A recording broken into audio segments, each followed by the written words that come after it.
प्रदेश के मुख्यमंत्री शिवराज सिंह चौहान ने आज इंदौर के अहिल्या आश्रम स्कूल में एक भव्य कार्यक्रम में सीएम राय स्कूलों का भूमि पूजन किया। पूरे प्रदेश में 2519 करोड़ रुपए की लागत से 69 सीएम राय स्कूलों का निर्माण होना है, जिसको लेकर आज इंदौर के अहिल्या आश्रम स्कूल में इन स्कूलों का वर्चुअल भूमि पूजन किया गया। इस अवसर पर प्रदेश के शिक्षा मंत्री इंदर सिंह परमार ने कहा कि प्रधानमंत्री नरेंद्र मोदी द्वारा जो नई शिक्षा नीति बनाई गई है, उस पर मध्य प्रदेश में सबसे पहले अमल किया है। उन्होंने कहा कि सीएम राय स्कूल में हिंदी अंग्रेजी भाषा के साथ साथ अन्य भाषाएं, जिनमें संस्कृत, कन्नड़, तमिल जैसी भाषाओं का भी समावेश किया जाएगा। उन्होंने कहा कि बच्चों को अभी तक गुलामी का पाठ्यक्रम पढ़ाया जा रहा था, जिसको प्रधानमंत्री नरेंद्र मोदी ने अब बदला है और बच्चों को नई शिक्षा नीति के तहत नए पाठ्यक्रम पढ़ाए जाएंगे। एक्सटेंशन इंदर सिंह परमार, स्कूल शिक्षा मंत्री, मध्य प्रदेश शासन।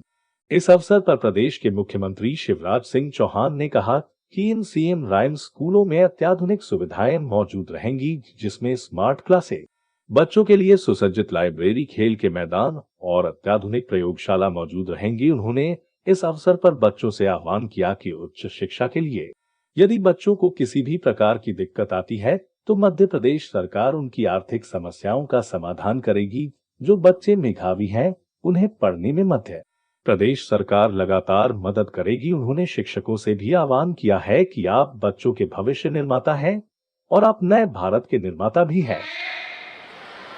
उसका एक छोटा स्वरूप केवल इंदौर ही नहीं तो मध्य प्रदेश के 69 विद्यालयों में दिख रहा है। राष्ट्रीय शिक्षा नीति 2020 भारत के प्रधानमंत्री नरेंद्र मोदी जी के सपनों का भारत निर्माण करने के लिए और मध्य प्रदेश की धरती पर हमारे मुख्यमंत्री आदरणीय शिवराज सिंह जी चौहान के संकल्प को पूरा करने के लिए आज का शिलान्यास हो रहा है। हम जिन विद्यालयों का भूमि पूजन करने जा रहे हैं, यह अवसर ऐतिहासिक है, क्योंकि इस देश में 2014 के बाद में लगातार जो गुलामी के चिन्ह है, उन चिन्हों को धीरे धीरे समाप्त करने का अभियान चल रहा है। शिक्षा के क्षेत्र में भी राष्ट्रीय शिक्षा नीति गुलामी के चिन्हों को समाप्त करने का काम होने वाला है और इसलिए मध्य प्रदेश की सरकार ने राष्ट्रीय शिक्षा नीति 2020 के अनुरूप गुणवत्तापूर्ण शिक्षा देने का हमने अभियान प्रारंभ किया है। 370 विद्यालयों में इसी वर्ष से हमने पढ़ाई प्रारंभ की है। अभी तक 5वीं तक, 8वीं तक, 10वीं तक, 12वीं तक ऐसे अलग अलग कैंपस होते थे। हमने पूर्व प्राथमिक यानी अरुण और उदय से लेकर के तो 12वीं तक की शिक्षा एक कैंपस में देने का निर्णय किया है। एकीकृत शाला के रूप में सीएम राय योजना को विकसित करने जा रहे हैं। ये मध्य प्रदेश एक ऐतिहासिक धरती होगी जहां पर हमारी मातृभाषा में शिक्षा देने का काम करेंगे, लेकिन साथ में अन्य भाषाओं को भी हम समावेश करने जा रहे हैं, क्योंकि भाषा तोड़ने का काम नहीं कर सकती है, वो जोड़ने का काम करती है। और इसलिए माननीय मुख्यमंत्री जी के नेतृत्व में हमने जहां हिंदी के साथ साथ हम संस्कृत को भी बढ़ावा देने जा रहे हैं, लेकिन हम अंग्रेजी भी यदि कोई पढ़ना चाहते हैं तो उसमें भी हम अपना विद्यालय में पढ़ाई प्रारंभ करने जा रहे हैं। अहिल्या आश्रम और पूरे मध्य प्रदेश में मुझे सुन रहे मेरे प्यारे भाइयों और लाडली भाइयों, आप सबको प्यार और आशीर्वाद। मैं भी बचपन में सरकारी स्कूल में पढ़ा और जब हम स्कूल जाते थे तो 2 कमरे स्कूल में थे, छोटे छोटे, लेकिन वहां बिछाने की टाट पट्टी नहीं होती थी। तो हम घर से जो धान की खाली बोरी होती थी उसको हम कहते थे फट्टी।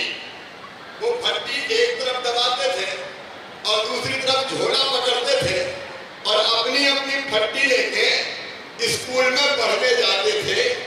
जमीन पे बैठ के पढ़ते थे। तब मेरे मन में ये विचार आता था कि सरकारी स्कूलों में अधिकांश गरीब परिवार के बेटा बेटी पढ़ते, गांव में तो सभी पढ़ते क्योंकि प्राइवेट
तो सांसद था, मैं स्कूलों में जाता था क्योंकि बच्चों से मुझे बहुत प्यार है और स्कूलों में बच्चों से पूछता था तुमने क्या पढ़ा बताओ।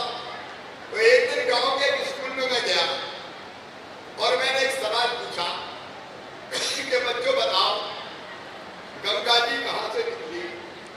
तो एक बच्चे ने बताया कि विंध्याचल में से निकली। तो मैंने कहा क्या गजब कर रहे हो, गंगा जी कहां से निकली बताओ।